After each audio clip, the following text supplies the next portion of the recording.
Hi there, welcome to FinCopy. No matter what happens, us Indians were always looking for ways to save, right? Correct. पैसे बचाना किसे अच्छा नहीं लगेगा. Yeah, no wonder we go around looking for deals and discounts. So today we're going to talk about saving, the correct way. Wait, hold on. I thought saving तो easy होगा यार. Either you save or you don't. No, remember we spoke about this? There's a way to save correctly and there's a not so correct way of saving. So let's get into the details of this, guys.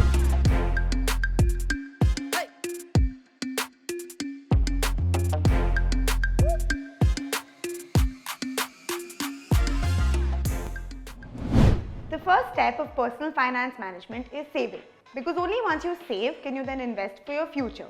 Yeah, I know we have a lot of Zindagi Na Milegi Dobara fans out there who are like, YOLO, you only live once.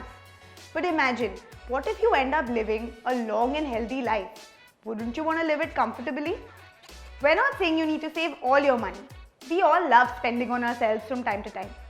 But start saving a little so that you can have a comfortable future just like your present, without having to compromise on your lifestyle.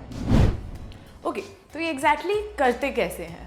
Just like savings are your first step towards investment, the first step towards savings is figuring out your income.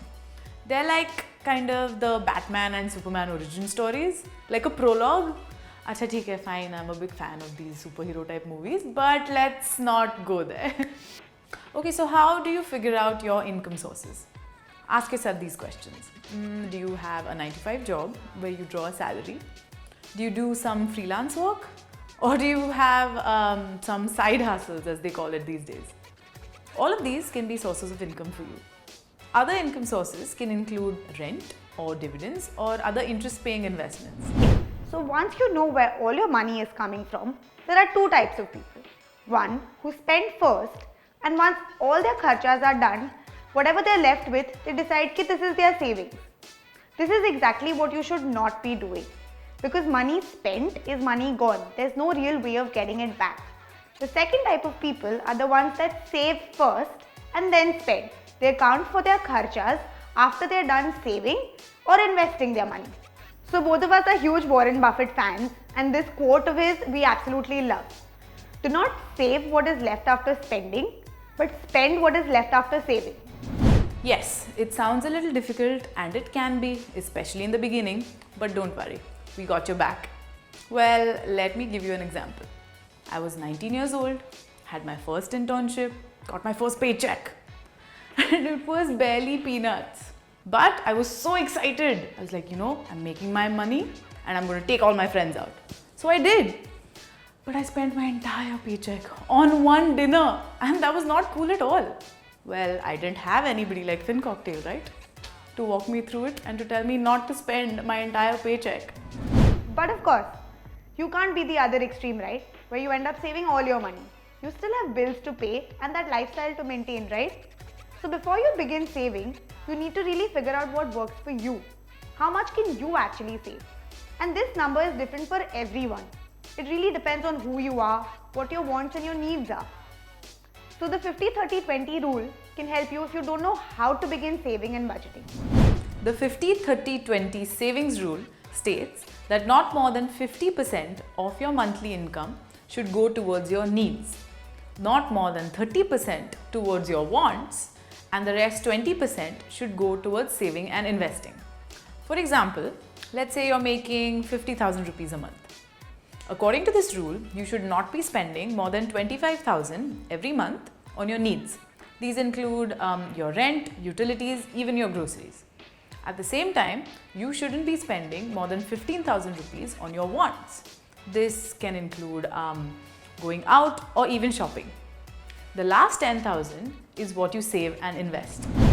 Okay, so I know this sounds a little overwhelming, but this is just a thumb rule. If you think saving 20% of your income is a lot, then start small. Start by saving just 5% and then gradually build it up. Through the pandemic, a lot of us ended up saving on a lot of expenses like rent or travel expenses. So this is money that you can save, and later on when the expenses catch up, this will come in handy. So once you know how much you can save, don't forget that this has to be done in the beginning of the month, not at the end. End tak rukoge na, kuch nahi bachega. Trust me, this has happened to me as well.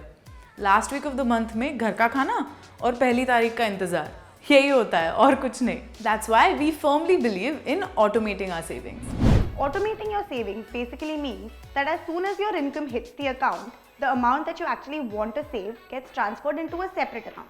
This could be anything like an FD or a separate savings account or an SIP into an equity or a debt mutual fund. If you don't see this money in your bank account, you won't be tempted to spend it. Accounting for your savings and investments before your income actually hits the bank account is one way of saving correctly. Automating your savings ensures that you manage to do this efficiently and seamlessly. Okay, चलो कितनी savings करनी है decide कर लिया. ये भी decide कर लिया कि ऑटोमेट कर लेंगे सेविंग्स को. बट ये सेविंग्स जाएंगे कहाँ, ये भी तो डिसाइड करना ज़रूरी है. Well, you have to realize that you have to make small little investment buckets from all the savings that you make. अब ये investment buckets कैसे तैयार करते हैं, कौन से investment buckets आपके लिए ज़रूरी है, and how will these investment buckets help you achieve your financial goals. All of these will be tackled in our future videos. So don't forget to like, share and subscribe to our channel, and of course hit the bell icon. Acha, before you go anywhere, let's talk about the most important bucket, the emergency fund. The first bucket that your savings should fill is the emergency fund. This fund is not an investment or a type of a financial product. It's basically a pool of money that you create for yourself in case of an emergency. It should amount to 3 to 6 months of your monthly expenses stashed aside in a more accessible kind of an account like a liquid fund or a short-term FD or a separate savings account. So why do you need an emergency fund? ये ऐसा नहीं है कि shopping के लिए गए और थोड़े पैसे कम पड़े तो इसमें से निकाल लो और बाद में रिप्लेनिश कर देना. This is a fund that you cannot touch until an actual emergency. The emergency fund is there in case you face an emergency that threatens your monthly income, for example a job loss or a pay cut. Now this emergency fund will kick in and make sure that your monthly expenses are taken care of until you find another job or wait for back pay. So this fund is also there so that you don't make a decision out of haste. Now what do we mean by that? Let's say you suffer a job loss, but at the same time you know that your rent and utilities aren't going anywhere, right? You still have these bills to pay. So under duress, we don't want you to go around liquidating your investments at a suboptimal level or going to your friends and family for help or even taking up a job where you're undervalued or underpaid. What this emergency fund does is that it gives you a 3 to 6 month buffer to figure out what the next steps will be, what career decisions you need to make and how to bring your life back on track. The thing with emergencies is that they don't give you a heads up. They don't come knocking on your door before arriving. So it's very important to ensure that this fund is accessible. Make sure that it's accessible within 24 hours, so don't park it into any long-term investments. Make sure that you park it into something more accessible like a liquid fund or an FD or a savings account. Saying this again because it's really important. You can park it into a liquid fund or a separate savings account or a short-term FD. So once you have this money set aside, as in you fill this bucket up with your 3 to 6 months of expenses, then you don't need to keep adding to it. It's a no chinta fund. It's something that will let you invest the rest of your amount stress-free. Once this bucket is full, you don't need to keep adding to it unless your lifestyle changes. Heavy हो गया ना थोड़ा सा, but it's important. तो बताना ज़रूरी था. Now a little sneak peek into our emergency fund.